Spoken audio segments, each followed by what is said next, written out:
Morning, everyone. Welcome to the July 31st Personnel Administration and Higher Education Committee. First order of business is motion to approve the minutes from the prior meeting. Supervisor Bean, Supervisor YouTube, any comments? Seeing none, I'll call that question. All those in favor say aye. Aye. Opposed? That carries. Privilege of the floor, public comment. Seeing none, we'll move on to the action agenda. Number one is the SUNY Adirondack. I don't see anyone here from SUNY to represent us today to discuss things. So I'll move over to item 2, items to be discussed by the Human Resources Director. I don't see Jackie either, but there is our typical report of vacancies. And item B is a request to rescind Resolution 73 of 2020, authorizing the use of paid administrative leave in the event of a medical quarantine or disease prevention. If you look at inside your packet, I believe this is the one where it's New York State's did require for paid COVID leave. And this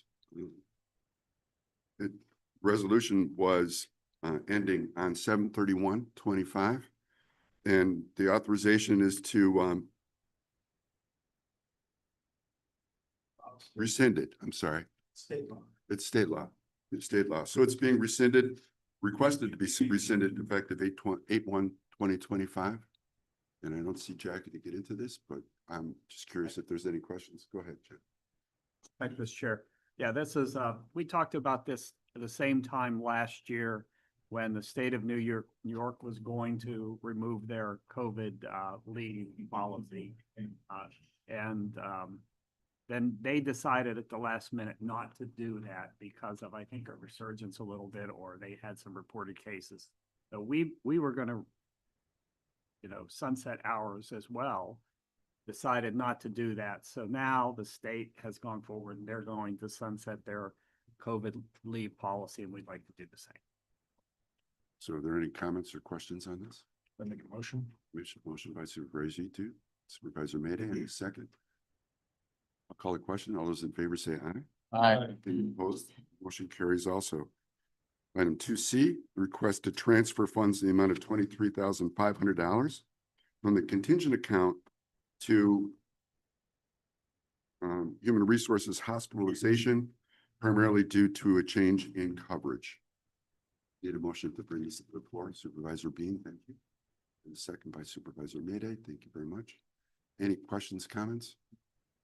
Is there an explanation that maybe the county administrator? This is just to cover cost of an employee that previously did not have coverage and elected coverage during last year's open season.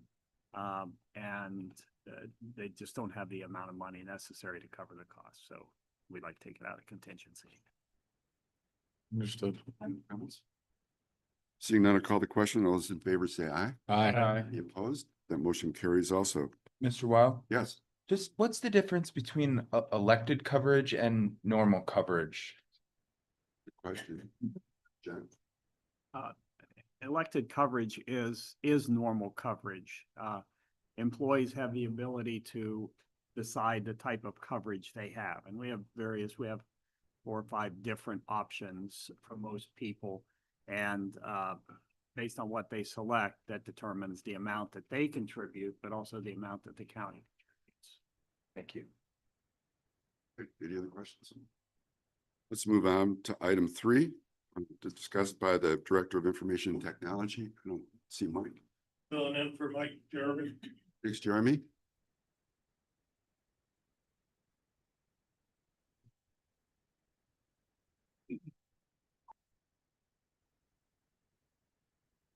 So the first one is transfer of funds from supplies to overtime. In the amount of $175. We had some unexpected overtime with the phone system upgrade. Did talk to Mike. He said that's going well. The vendor's very responsive and we're just troubleshooting. So Thank you. transitional issues. A motion to bring this to the floor.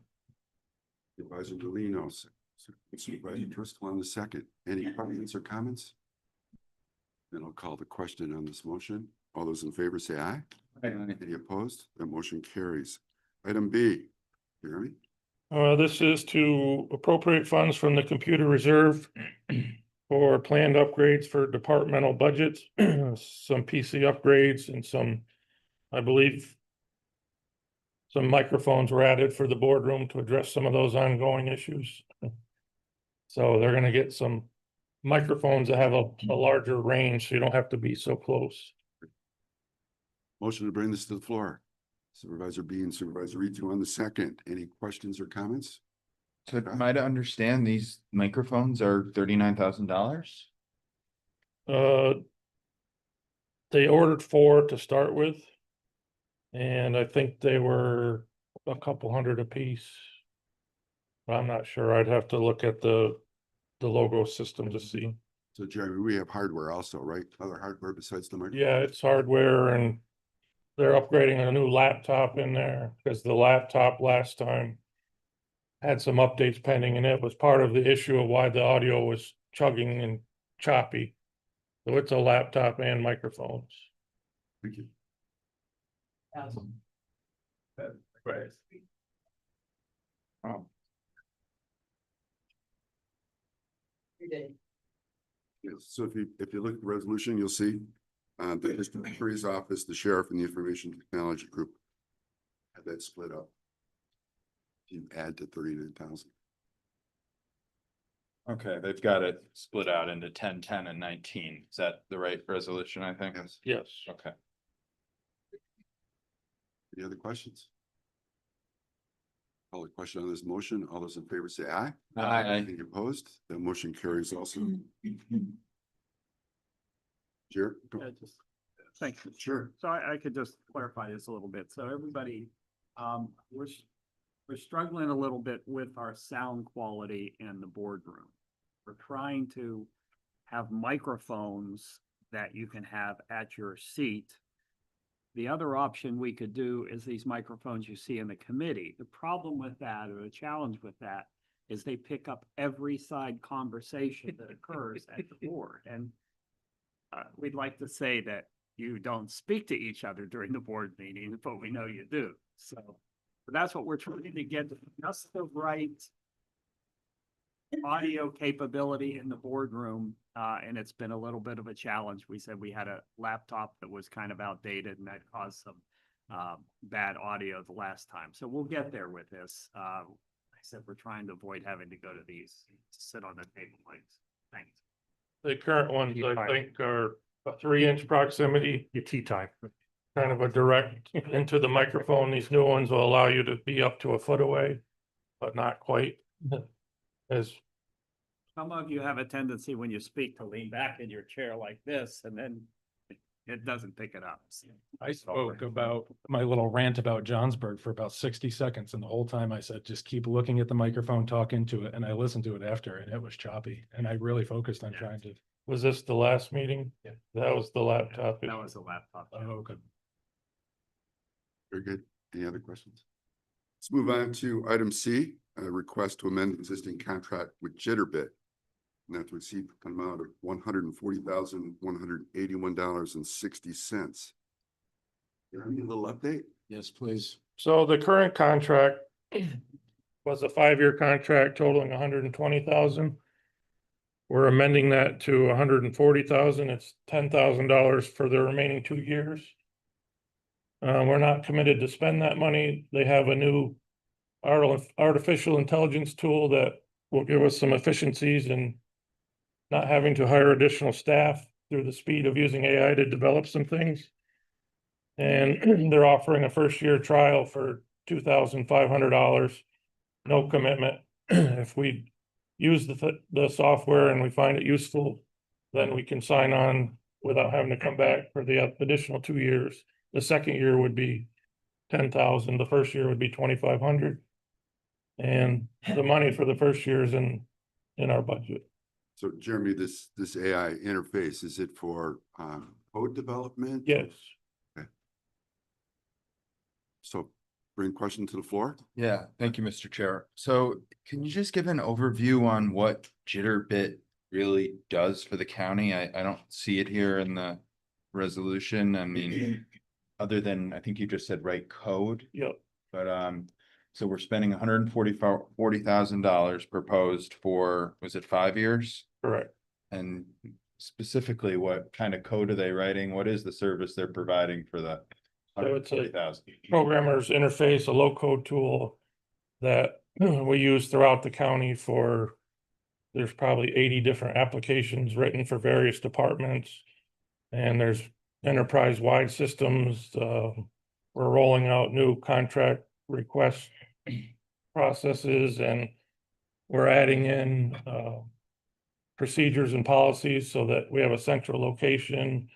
We have applications for DPW, HR, the treasurer, pretty much all the departments, as opposed to them. Sometimes they go out to look at vendor systems and they're $40,000-$50,000 a year just for one system. And we're spending 140 over 5 years for pretty much anything that any department can ask of us. We can try to develop in-house as opposed to having to rely on everything from a vendor. So just, it helps us with all of our software at the county and ways we can be efficient, is kind of what I'm gathering. Without personnel. Thank you, Mr. Chair. The state of New York is encouraging all counties to start considering the use of artificial intelligence in many of the services we provide. There are a lot of services we provide that artificial intelligence can enhance the things that we do. We've been pretty conservative in our approach to this. Some other counties have gone out and invested a lot more money in AI tools. We're being a little conservative with this. So I think the 140,000 over 5 years is a good approach to get us started with this. But it'll enhance the ability for anything from services provided by DMV to services provided by public health, other organizations, other agencies. Sure. Thank you, Mr. Chairman. We're increasing from 120 to 1. Correct. You're on We're year, talking about 20,000. we're on year 3 of the contract, so we've already spent close to 70,000. The remaining 50 is for the last 2 years, and we're increasing that from 24 and 25,000 a year to 34 and 35,000, but not actually incurring that expense until after the first year trial to see if we like the solution, and then we would go, And if we don't like it, then we can. and we terminate at the $2,500 investment. Bring this motion to the floor. It's being second. Any other questions related to this? Call a question on this motion. All those in favor say aye. Aye. Any opposed? That motion carries. Jeremy, just one more thing before you leave. Sure. AI is foreign to myself and probably a few others here. If you do have the opportunity to create something that's going to save us some effort and time, it'd be great to give us an update in terms of what we're doing at the county. So like a summary of what AIs can do for the county, I sure. think it would be beneficial for us as you begin to make some changes. Yeah. Start utilizing the tool. How it's gonna I be can used. do that. Yeah, absolutely. And it's very young, but it's accelerating. The adoption and growth of it is pretty scary as. Jeremy, in layman's terms, please, so, you know. So 6 months ago, they said it was as smart as an average high school student. This next iteration is as smart as a PhD in every subject. You can talk to this thing and it is as smart as any PhD across the board. And then as it continues to evolve, it'll be adaptive, so it'll start suggesting things that you can do rather than you telling it what to do. So we're going to get rid of the Board of Supervisors in a few years. Hey, I've known a bunch of The PhDs. county has some on- Yeah. Some of them aren't that impressive. Didn't reach that level of intelligence. All right. thank Yeah, you, Jeremy. I can develop a summary for you to bring back. Mike maybe can bring it back. Yeah, not right away, but you know, once you see some improvements and kind of give us some updates, I think that would be Yeah, I great. mean, the last few support incidents that I had personally, I was talking with an AI agent and I kept going back and forth with it. So eventually a human intercepted and said, well, I'll take over from here. You're hit the capacity of the AI at this point, but pretty much customer service, call centers, they're all channeling through AI. And it's becoming smarter to the point where it's be disruptive for a lot of industries. Very. Thank you again, Jeremy. Appreciate it. All right, thank you. Moving forward to number 4, items and requests for the county attorney. Larry, if you don't mind, I'll turn this over to you. Great. Thank you so much. Good morning. As AI has not replaced lawyers quite yet, I have 8 resolution requests for the committee's consideration this morning. The first one is probably the longest, but the simplest in some ways to explain. A number of years ago, the county retained outside counsel, firm out of New York City, Napoli, Shalinsky. And the partner, Shayna Sachs, has been representing Warren County in every opioid settlement agreement that has been reached. Some have been unique to New York. Most have been nationwide settlements that her firm has participated in. And today, there seems to be, in the last 30 days or so, a watershed of nationwide settlement agreements from manufacturers on claims regarding the production and sale of opioids during the opioid epidemic, which unfortunately probably has not ended yet and will continue into the future. So to try to simplify the very large number of nationwide agreements and parties, I did prepare what would be a draft resolution, provide the committee the ability and the public to see in a summary form what the Board of Supervisors would be voting on at the next committee meeting and what we're requesting. In essence, the County of Warren, in passing a resolution, is agreeing to participate in the nationwide settlement with other municipalities. That's important for Warren County, and it's important for the municipalities across the nation because each nationwide settlement that's reached with particular manufacturers must hit a certain percentage of participation. Sometimes it's 70%, 75%, 80%, which means out of all of the qualified municipalities, they need to have that level in order for the settlement agreement to take effect and the payment schedule that's been agreed on to then kick in. That would be point 1. Point 2, each of the nationwide settlements has a claims administrator that would be responsible for receiving the funds that are required under the agreement, and then working through the allocations and distributions to the participating municipalities across the United States. I lay it out that way because the numbers that you see in these settlements are in the billions and some in the hundreds of billions of dollars, which does not mean Warren County is receiving $1 billion.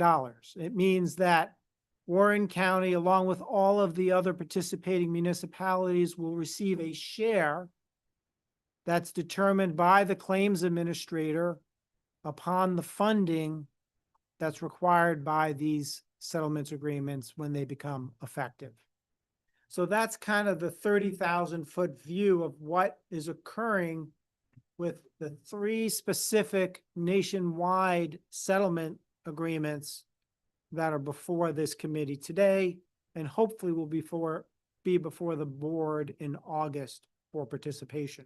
Are there any questions on the big picture before I kind of dig in just a little bit on some of the details for each of those 3 plans? Excellent. So the first of the nationwide agreements, many of you may have heard about in passing from the news. It involves Purdue Pharma, the Sackler, not Slacker, Sackler family, and some other parties related to those entities. And a $6.5 billion, I misspoke before. When I said hundreds of billions, I meant hundreds of billions or hundreds of millions of dollars in many of these settlements.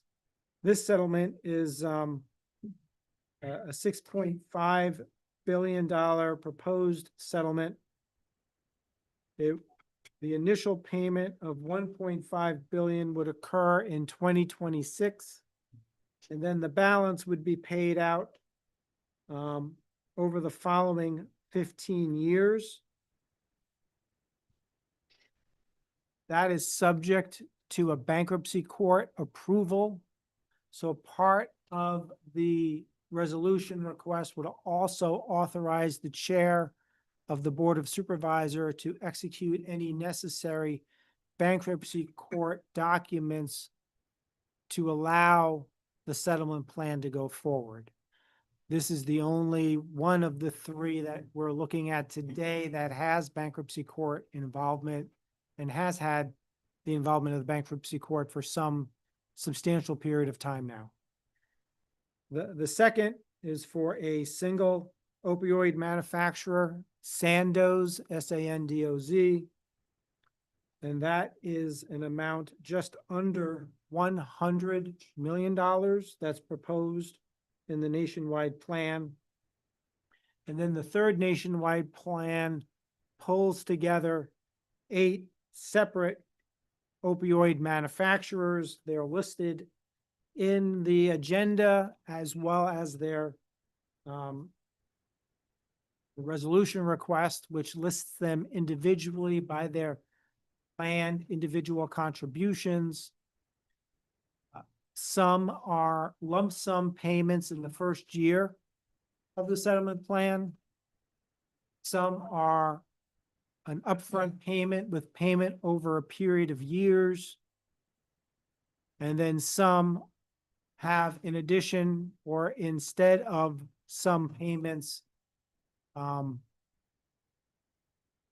providing their product, and their products are typically the types of drugs that are under patent protection, dollar amounts in the millions for the drugs that assist and aid in reversing opioid overdose, individuals suffering from an opioid overdose. So that last group, that 8 manufacturers, I don't want to say it's a potpourri, but it's a mixture of different types of settlements for each of those manufacturers that were pushed together into one nationwide settlement. And as I said, the specifics are listed in the draft resolution that's enclosed as item 4A to your packet. Any questions? Blair, just out of curiosity, any money that the county receives, how will that money be used? Where will it go? The easiest answer is it's used according to the settlement agreement. The settlement agreements are very specific, and it's almost always for opioid abatement activities within the county. Very similar. The quick answer would be very similar to the uses and approved uses in the prior agreements that the county has entered into that have moved forward. Any other questions? Josh? Yeah, it sounds like most, if not, most, you mentioned certain percentages of that need to be reached of acceptance of this agreement. And to opt out would really seem to be unwise because the county doesn't have the resources to take this on independently. So really this is, if I had to guess, our only option to yield any financial gain. Yes, in order to recover funds to assist with the recovery efforts and opioid abatement moving forward at the county level for Warren County, this is the vehicle to fund that. And the funding will go on in some amounts and in some levels for many years into the future. Josh, go ahead. Why would certain counties opt out if they were to opt out, knowing kind of what you just described to us? I cannot answer why a county would do something that I would not, which I'm not recommending, and I'm recommending the county move forward with participating in these 3 nationwide settlement agreements. Thank you, Mr. Elman. Nate, do you have a question? No. We need a motion to bring this to the floor. Supervisor Bean, Supervisor Reed, thank you very much. Any other questions? So I'll call the question on this motion. All those in favor say aye. Aye. Any opposed? That motion carries. Thank you, Larry. Next item on your agenda, item 4B, is a request for a resolution to adopt a Warren County policy for employee notary services. It came to the attention of the Risk and Safety Committee that there were some concerns by some employees in the county who were providing notary services regarding what that means for them in the scope of their employment. When the Risk and Safety Committee looked at the issue, they found that there was no policy or procedures in place for the requirements of providing notary services as part of your official duties in your department. And payment for certifications and renewals was not specific in any policy. So what's before you is the result of the Risk and Safety Committee's efforts to put together a policy which was approved on July 14th at their July 17th meeting. And it basically is a plugging an area that has not been covered. The policy really does 2 things. The specific thing it does is it provides departments specific standards and references to New York State law if they have employees as part of their official duties performing notary services. The second, it provides the county with a countywide policy for purposes of coverage should there be claims against a notary for malfeasance or improper performance of the duty. I've seen those in my legal career in the past. And it would therefore provide a document to link what the county employee is doing in their official capacity to be a covered activity as part of their employment for insurance purposes and coverage purposes with our insurance carrier at the county level. Motion to bring this to the floor. Supervisor Bean, Vice Mayday, thank you, Ben. Any questions, comments? Nate? If you're a notary in the DMV and somebody comes in and they need some document not germane to the DMV notarized, do they currently have to provide those notary services and for free? If they're not doing it on behalf of a county action, it's some MOU between 2 individuals or something. That would be a decision by the department head for each department involved. The purpose is to perform the functions within the scope of the employment. I'm not sure how that would relate to DMV. It could potentially relate to the core functions of the clerk's office, depending on what the document is. Is it getting filed? Is it something that's required to be filed with the county? So the question isn't as straightforward to give a yes or no answer. I was a notary in Massachusetts, and my understanding was if somebody asked you for notary services, you usually had to provide them. You usually couldn't say no. That's not Not the correct. case here. That's not my understanding of the law in the state of New York. There's an ability to charge a fee. Yep. Which municipal county employees performing these services are not permitted to charge. But this policy ensures that that's clear. Anyone else? Now, what we can't do, just to finish the thought, is you can't discriminate. Sure. You can't use any illegal classification or designation as a reason for not providing a notary service if the county is offering that service to individuals. Anyone else? Call the question on this motion. All those in favor say aye. Aye. Opposed, that motion carries. Item 4C is adopting the Warren County Employee Time Attendance and Approval Policy. This is a, what I'll call a complete policy. And what I mean by a complete policy is it's going to replace and rescind what was approved earlier this year as the Warren County Employee Timekeeping Approval Management Policy. Because this policy covers all aspects of employee timekeeping. It is a policy that was identified by the Risk and Safety Committee, which approved this version for your committee's consideration today. And it establishes the protocols that's required to ensure countywide compliance with the accurate capture of employee time, employee attendance, and then the approval of those time records by the departments as required by federal and state labor laws. It also complies with generally accepted accounting principles for purposes of time and attendance records. Motion to bring this to the floor. Supervisor Molino, Supervisor Driscoll, thank you very much. Any questions? Josh? Are there any key differences between this document and our former practices that you would note, Mr. Attorney? I don't believe former practices were written into a policy. The process that was followed was an historical process of what had occurred in the past. So this policy is a written consolidation between the departments, which are the departments that are represented on the Risk and Safety Committee, which are all the main major departments in the county. The treasurer's office was included in the drafting of this policy because of their key role regarding the approval and payment of payroll.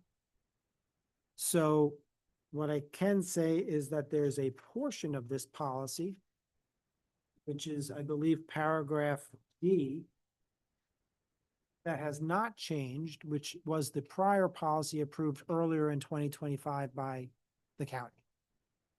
So the majority of this policy is a new statement of policy governing employee time and attendance. Thank you. Thank you, Chairman. Larry, this also, this policy makes it convenient and easy for individuals who are on call, maybe have to do regular after hour or weekend holiday type of hours. I'm not sure. I mean, if they're home and they get called on call and they have to respond to it, they're able to get their time in an accurate manner that the department is able to read. That's an issue for the employee and how Okay. they use the timekeeping system, Okay, how they record their time. This policy is the big picture of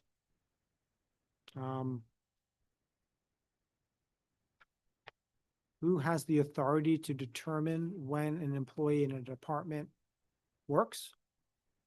And the answer to that is the department head or their designee.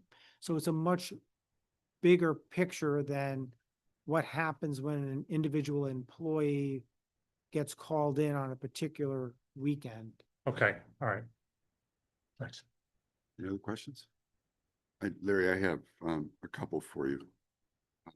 Maybe the first one is just a comment on Jackie, our HR director, and I spent some time talking about the effort that goes into these policies, and it's significant. there's a number of people that are involved in terms of going through and writing, rewriting, challenging, discussing, figuring out the best way to have this policy done. So it's a significant effort. And I'd like to recognize their achievements for this. Larry, the question I have is, once these policies are approved, how do we roll these out to the rest of our team and employees? The immediate is they are being uploaded into what IT discussed and what Jeremy discussed with Jitterbug, which is that backbone foundation for programming in the county. And one of the applications, which is making these policies easy to be accessed by employees through their computer workstation. Whereas before they were paper copies and you had to find them or figure out what board meeting they got approved at, or find them in WeSee. So they're all going in one consolidated place. The second is any policy that needs to be signed off on by an employee. That same computer programming now has a module that we're beta testing, that the county and the county administrators beta testing to push those policies out to employees so they can review and certify that they've reviewed the policy right from their computer workstation, while accommodating those employees who do not have computer workstations available to them. So that's I hope that answers the question. Well, it kind of, because we've had many policies that we've come up with over the last few months. And I was hoping we had some kind of verification. Each employee has seen these and has agreed to the terms of the new policy. So this is something that's still going to take some time. No, it's in process. Not every policy is a policy that necessarily every employee needs to sign off on. The sign off really depends on what the policy is, what federal and state requirements are. But I can follow up with you after the meeting on more specifics on a policy by policy basis. There's some policies that don't really apply.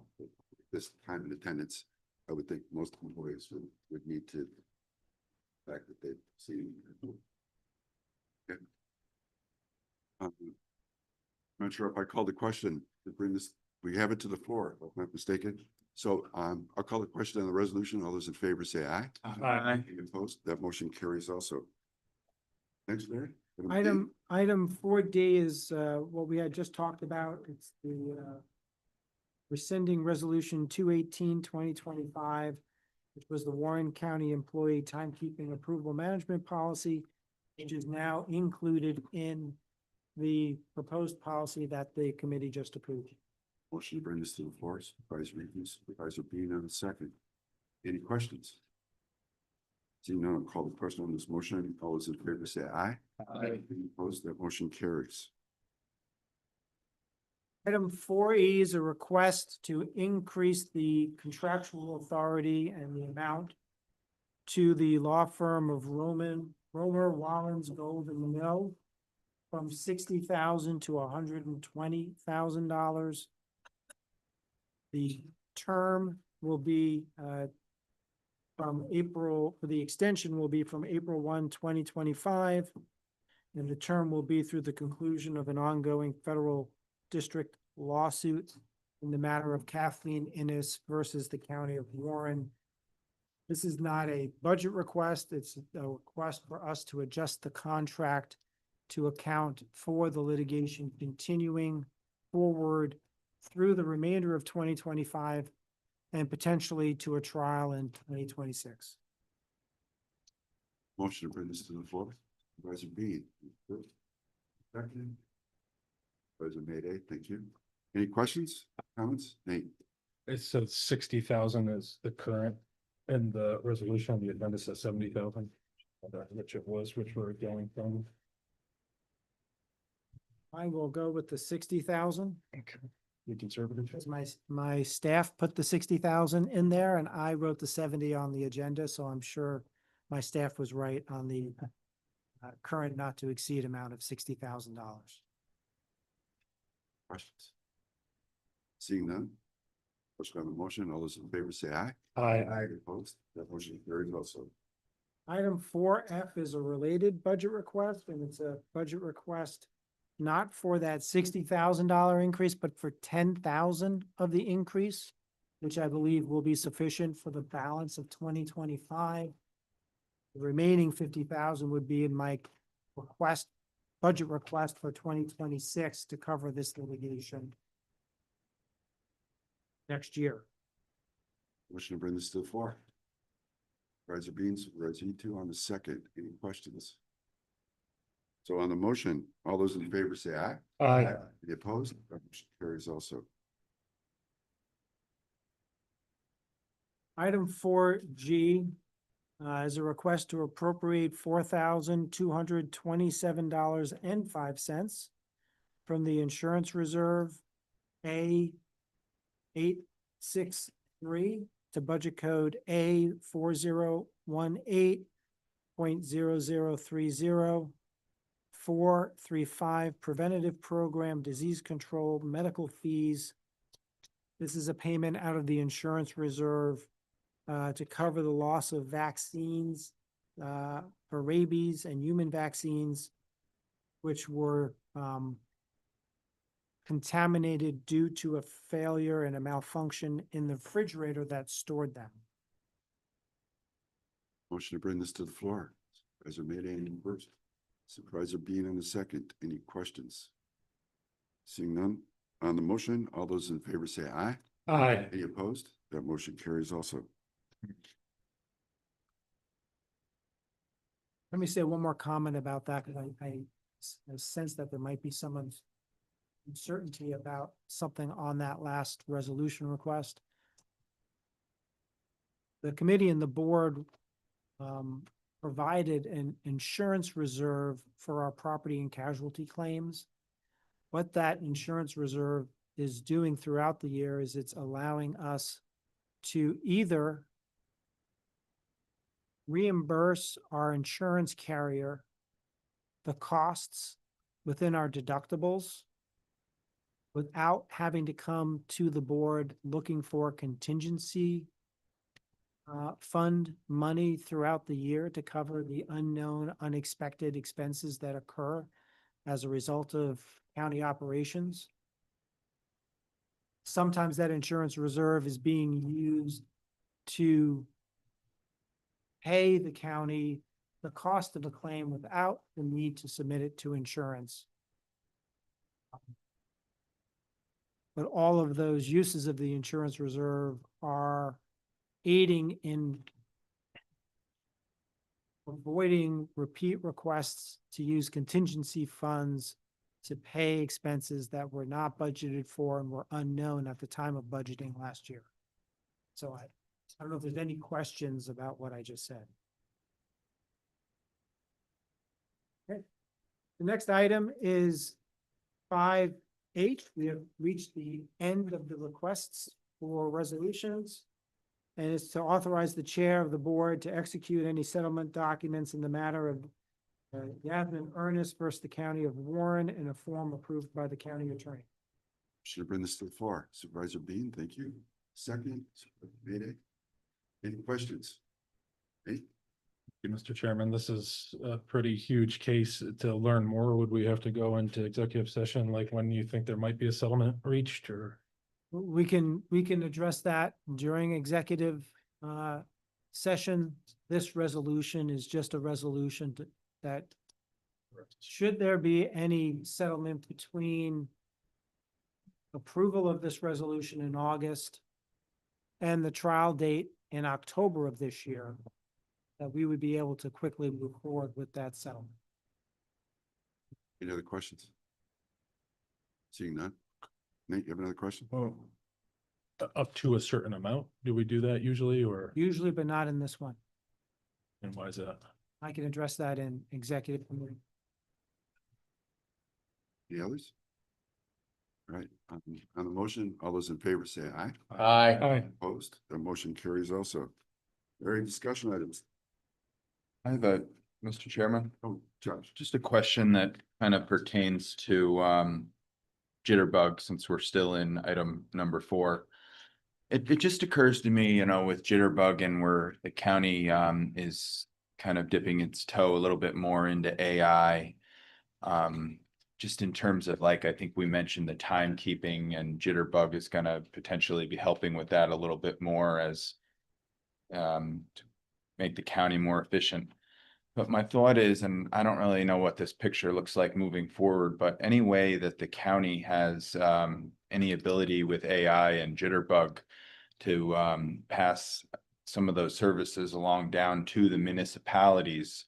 Right now, I can tell you that, the town of Hague, we're still by hand adding up our time cards, and I'm sure each municipality has their own rules and regulations on how we calculate time and overtime, but potentially this Jitterbug could be the kind of thing that just makes us all more efficient. And any things that the county's learning, I'm hoping that maybe it could be an opt-in or an opt-out, just trying to help the municipalities, the shared services with our waste. I mean, it's just helped the town of Hague in a way that's very hard. Well, I could describe it financially, but I don't have those numbers, but it's mega, it's huge for the town of Hague, how that's helped us. And I think any way we work together moving forward will be a benefit to everybody involved.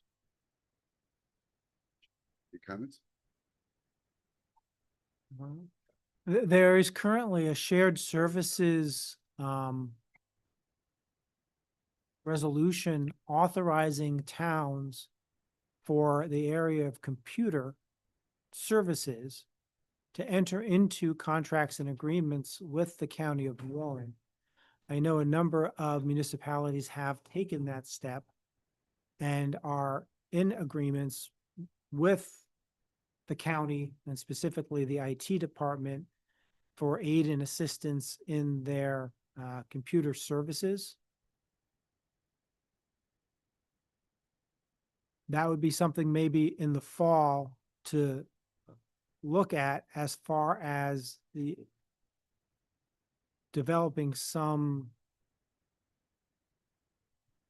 ability to assist the towns with some of the programming that's being created through Jitterbug for the county workforce at the town level. That's really a IT question more than a legal. But what is a legal, we're about 3 months ahead of, your question's about 3 months ahead of me. Because as it's been noted, there have been a tremendous amount of work hours put in by the department heads in Warren County that are on the Risk and Safety Committee. They do subcommittees that meet for hours to go through some of these policies before the committee meets and then spends hours going through it.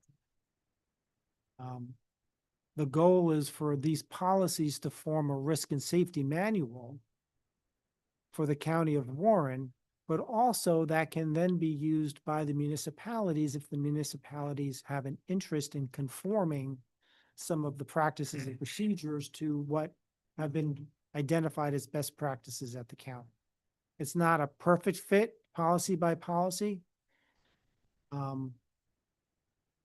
But hopefully it can be something that can trickle down to the municipalities if the municipality has an interest in it. Yeah. Which I think is in part what you're asking, right? There's some synergy or ability for the work product that's being generated at the county level to aid and assist the municipalities. As the county attorney, from a legal perspective, which includes risk management, the answer would be that would be lovely. That would be absolutely wonderful, especially when you're talking about Americans with Disabilities Act and Family Medical Leave Act, and some of the things you're going to see over the next 3 months come through the board, which are really hard for the county to figure out and get right every single day. It would be great to be able to share that with our municipalities once we nail it down. Yeah, just to follow up, and clearly I recognize it's a lot of work. I mean, even creating that the document for timekeeping, I'm just reading through some of the detail there. It's like, oh my gosh. That, as town supervisors change in and out, there's some of us that'll opt in and opt out. And I'm aware of, some of these things that the technology department offers us. But, if there was just a packet that And I know it's a lot of work that, you know, every town supervisor gets, like, these are all the things that the county offers that we can help with from a shared services perspective, and making it more black and white. Rather than, you know, making the phone call and, well, what do you offer? What don't you offer? And sometimes it's hard to find each individual service that's offered. I mean, I'm sure there's ways that's out there and I'm just missing it, but just to make it clear, I guess. I can take it. No, I think, thank you, Mr. Chair. I think that's something we can take. County Thank you. Administrator's office. So, you know, a lot of the things you are talking about, though, are covered in the existing shared services agreement that we have for the IT office to provide automated services, you know, and assistance to the towns and municipalities. So I'll talk to IT, but I think we could expand that to other services as well. So thanks. Thank you. Okay. Moving forward with discussion items. Thank you. Number one is the monthly update on insurance reserve payments. As of June 30th, 2025. You compare this report to last month's report, there's no change. Because as of June 30th, there were no additional payments. The report for next month will capture the July payments, some of which we've discussed here today and have been approved. Item number 2 and 3 is a requests for executive session to enter into an executive session. First, for a personnel matter under Public Officers Law, Section 105, 1F, to engage in discussions of matters leading to the appointment, employment, promotion, demotion, discipline, suspension, dismissal, or removal of a particular person concerning July 17, 2025.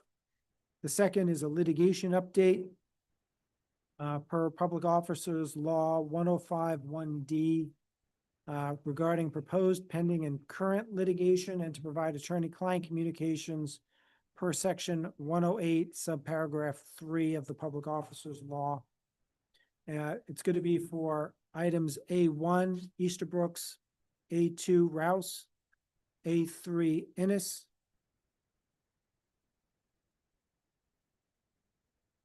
B2, Werner, B3, Ernest,